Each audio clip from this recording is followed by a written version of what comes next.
Everyone, स्वागत है आप सभी का आपके अपने चैनल लर्न विद विनीता पे। आई होप आप सभी बहुत अच्छे होंगे और अपने अपने एग्जाम्स की प्रिपरेशन में जुड़े होंगे, लगे होंगे, डटे होंगे। तो आज हम बात करने जा रहे हैं एनवीएस वैकेंसीज की। तो ऐसे बच्चे, ऐसे स्टूडेंट जो मेरे चैनल पे न्यू हैं, उन्हें बता दूं, जो ये चैनल है इस पे मैं बहुत सारी इन्फॉर्मेटिव वीडियोस शेयर करती हूँ, साइंस के फैक्ट्स बताती हूँ और इसके अलावा जो भी टीचिंग एग्जाम्स रिलेटेड वैकेंसीज आती हैं उसके बारे में भी हम डिस्कस करते हैं, उसके बारे में बातें करते हैं। इसके अलावा जो भी नए स्टूडेंट्स हैं उनसे रिक्वेस्ट है कि अगर आप मेरे चैनल को लाइक करेंगे, शेयर करेंगे, सब्सक्राइब करेंगे तो मुझे भी मोटिवेशन मिलेगा और भी मैं बहुत सारी आगे भी वीडियोस शेयर करते रहूंगी।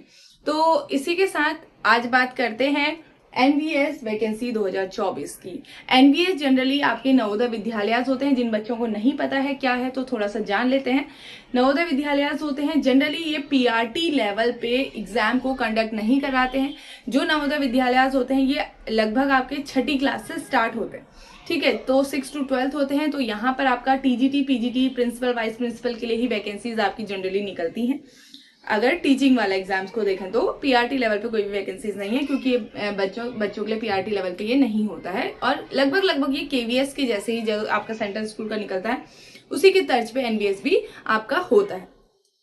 तो और इसकी भी बात करें तो आपकी जो भी पोस्टिंग होती है ऑल ओवर इंडिया कहीं पे भी हो सकती है, ठीक है। तो यहाँ पर आज एनवीएस, जैसे आपने एक और नाम सुना होगा जवाहर नवोदय विद्यालय, राजीव नवोदय विद्यालय, तो यहाँ पर ये हॉस्टल स्टूडेंट्स जो हैं जनरली हॉस्टल में रहते हैं और ये ऐसे बच्चों के लिए होता है ना, जनरली जो बच्चे टैलेंटेड तो हैं, प्रतिभाशाली हैं, बट वो बच्चे किसी कारणवश, जैसे आर्थिक स्थिति उनकी सही नहीं है तो उस कारणवश वो अच्छी एजुकेशन नहीं ले पाते, आगे नहीं बढ़ पाते। तो वो बच्चे अगर इनके अलग से एग्जाम होते हैं बच्चों के लिए भी, तो वो इस एग्जाम को देते हैं तो वो क्वालिफाई करके आगे बढ़ सकते हैं और इस स्कूल में जाके अच्छी स्कूलिंग, अच्छे वेल एजुकेटेड टीचर्स से अपनी एजुकेशन को पूरी कर सकते हैं और आगे बढ़ सकते हैं। तो उनके लिए जनरली ये जवाहर नवोदय विद्यालय या फिर नॉर्मल नवोदय विद्यालय होते हैं। ये बात हो गई नवोदय विद्यालय की। और अभी 2024 की जो वैकेंसीज निकली हैं नवोदय विद्यालय की, इसकी बात कर लेते हैं। लगभग बात हो रही है पोस्ट जो आपकी नोटिफिकेशन अभी आया है सिर्फ, अभी इससे पहले नॉन टीचिंग स्टाफ की भी नोटिफिकेशन आई थी। अगर आप लोग ऐसे कोई बच्चे हैं, if you are preparing for, मतलब गवर्नमेंट एग्जाम्स की प्रिपरेशन कर रहे हैं, तो आपके लिए एक और अच्छा ऑप्शन हो सकता है, क्योंकि इसमें clerical, stenographer, librarian, nursing staff वगैरह वगैरह की नॉन टीचिंग में भी पोस्ट अलग अलग निकली हुई थी। अगर आप उसे भरना चाहें तो उसे भी भर सकते हैं। और जो बच्चे टीचिंग एग्जाम्स के लिए भरना चाहे तो उनके लिए अच्छी खबर है कि नोटिफिकेशन एनवीएस का निकल चुका है। आप इसके लिए भी आवेदन जल्द ही आने वाला है। तो अभी सिर्फ नोटिफिकेशन आया है कि वाइस प्रिंसिपल, प्रिंसिपल और आपका टीजीटी, पीजीटी के लिए।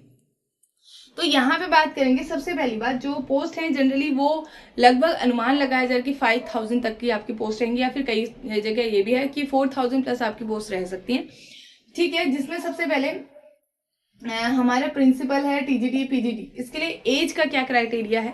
जनरली जो प्रिंसिपल है इसके लिए आपकी 50 साल तक उम्र होनी चाहिए। आप 50 साल का समझ रहे तो थोड़ा सा आपका क्या रहता है, एक्सपीरियंस भी आपके पास होना चाहिए। और यहाँ पे 40 जो है पीजीटी के लिए, और आपका टीजीटी के लिए आपकी एज हो जाती है 35। ये थोड़ा सा ऐसे लिख दिया हुआ है। तो आपकी इतनी एज जो है वो आपकी जरूरी चाहिए। किसके लिए? एज लिमिट इतनी होनी चाहिए। इतने अगर आपकी एज है तो आप इस फॉर्म को भर सकते हैं आराम से। तो आगे बात करते हैं जो प्रिंसिपल के लिए है। अगर आप फॉर्म प्रिंसिपल के लिए भर रहे हैं तो आपका 2000 रुपए की फीस है, और आप पीजीटी लेवल के लिए भर रहे हैं तो 1800 रुपए फीस है, और अगर आप टीजीटी लेवल के लिए भर रहे हैं तो आपकी 1500 रुपए फीस है exam form. All India level पे होने वाला एग्जाम है। जो आपकी एलडीसीएल है वो केवीएस को भी कंडक्ट करवाती है और एनवीएस को भी कंडक्ट करवाती है, ठीक है। तो यहाँ पर अब एग्जाम पैटर्न की थोड़ा सा हम बात कर लेते हैं। जो आपका एग्जाम पैटर्न है जनरली वो लगभग सिमिलर ही होता है, लेकिन बहुत सारी चीजें अलग अलग होती हैं। अच्छा, यहाँ पे थोड़ा सा क्वालिफिकेशन का देख लेते हैं। जो प्रिंसिपल, वाइस प्रिंसिपल के लिए रहता है तो मास्टर्स उसमें चाहिए, आपका ग्रेजुएशन होना चाहिए, बीएड होना चाहिए। और पीजीटी के लिए भी सेम है, मास्टर्स, ग्रेजुएशन और बीएड। और आपका टीजीटी जो है वो मास्टर्स नहीं भी होता, आप ग्रेजुएशन और बीएड के साथ भी टीजीटी के लिए अप्लाई कर सकते हैं। हम यहाँ पे एग्जाम पैटर्न की बात करें तो जो जनरली आपका एग्जाम है वो 3 आवर्स का ही होता है, ठीक है। 3 घंटे 150 मार्क्स और 150 आपके क्वेश्चन वहां पे रहते हैं। ये तीनों के लिए, principal, vice principal, TGT, PGT, इन सब के लिए यही सेम चीज होती है। अब बस सिलेबस में थोड़ा सा डिफरेंस आ जाता है। अगर आप प्रिंसिपल के लिए देना चाह रहे हैं तो थोड़ा सा सिलेबस चेंज हो जाता है। अब भैया आप प्रिंसिपल बनेंगे तो मतलब समझ रहे हैं, आपको एडमिनिस्ट्रेशन आना चाहिए, आपको मैनेजमेंट आना चाहिए, कैसे सारी चीजें होती हैं, और पेडागोजी आपको पक्का आनी चाहिए। तो वो सारी चीजें यहाँ पर जो प्रिंसिपल वाइस प्रिंसिपल का आपका रहता है उसमें आपके लिए ये सारी चीजें पक्का होती हैं। तो बात करते हैं थोड़ा सा इसके सिलेबस की। तो अब आपकी रीजनिंग जो आती है वो 10 मार्क्स की आ जाती है, और जो जनरल अवेयरनेस है वो आपकी 20 मार्क्स की है। भैया प्रिंसिपल बनने जा रहे हैं, वाइस प्रिंसिपल बनने जा रहे हैं किसी विद्यालय में, तो आपको इतना जनरल अवेयरनेस होनी चाहिए, ठीक है। अब ये काफी सारा रहता है, वही हिस्ट्री, पॉलिटी, ज्योग्राफी और करंट, ये सारी चीजें आपके इसके अंदर रहती हैं। फिर ठीक है, 20 मार्क्स का आपका लैंग्वेज हिंदी और इंग्लिश इसमें पूछा जाता है, ठीक है। और इसके बाद एकेडमिक्स या फिर रेजिडेंशियल, इसमें आपकी जो ये आपका 50 मार्क्स का, वैसे 60 मार्क्स भी इसमें लेते हैं। तो ये जनरली आपका क्या रहता है, इसमें आपकी चाइल्ड साइकोलॉजी, जो भी चाइल्ड डेवलपमेंट पेडागोजी रहती है, और जो भी मोटिवेशन लर्निंग की थ्योरीज वगैरह वगैरह जो सारी चीजें रहती है, एडमिनिस्ट्रेशन, मैनेजमेंट, ये सारी चीजें आपका इसी के अंदर आती हैं जो आपको मैं पढ़ा, ठीक है। तो ये पेडागोजी वाला पार्ट है। अगर आप इसे पढ़ना चाहें तो कांटेक्ट कर सकते हैं और मुझे कमेंट सेक्शन में बता सकते हैं, मैम इसकी प्रिपरेशन करवा दीजिए, तो श्योर मैं आपको उसकी प्रिपरेशन करवाऊंगी।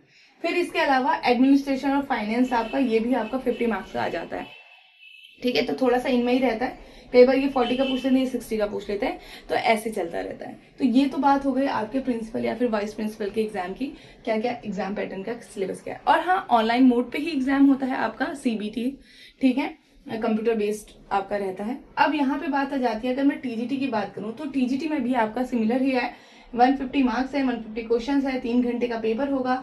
लेकिन यहाँ पे आपकी जो रीजनिंग है वो 10 की है, और जनरल अवेयरनेस भी 10 मार्क्स की है। इसके अलावा आईसीटी यानी कि कंप्यूटर बेस्ड थोड़ा सा आपको नॉलेज होनी चाहिए, वो भी आपका 10 मार्क्स का होता है। टीचिंग एप्टीट्यूड आता है आपका 10 मार्क्स का, और लैंग्वेज आपकी 30 मार्क्स की पूछी जाती है, यानी कि 15 क्वेश्चंस हिंदी से और 15 क्वेश्चंस इंग्लिश से।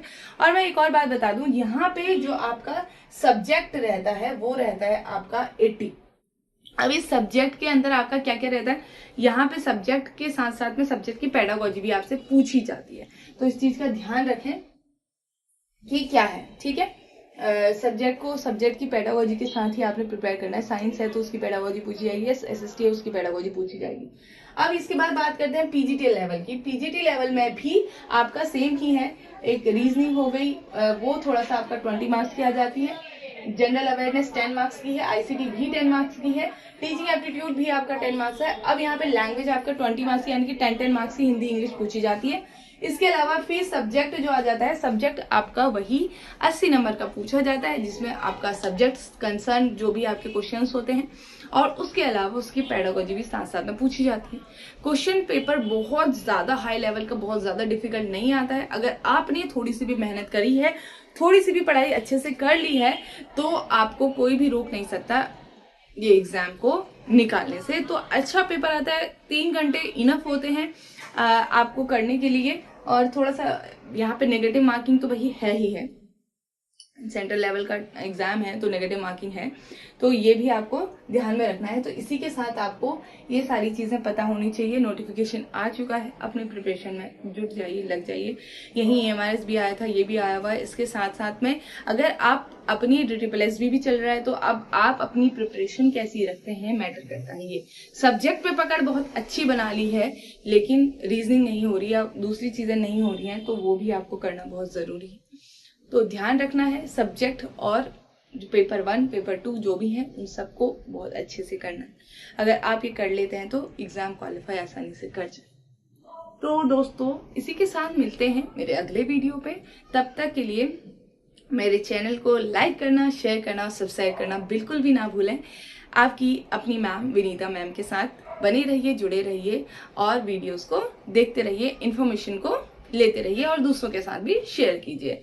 Thank you so much. मिलते हैं अगली वीडियो में।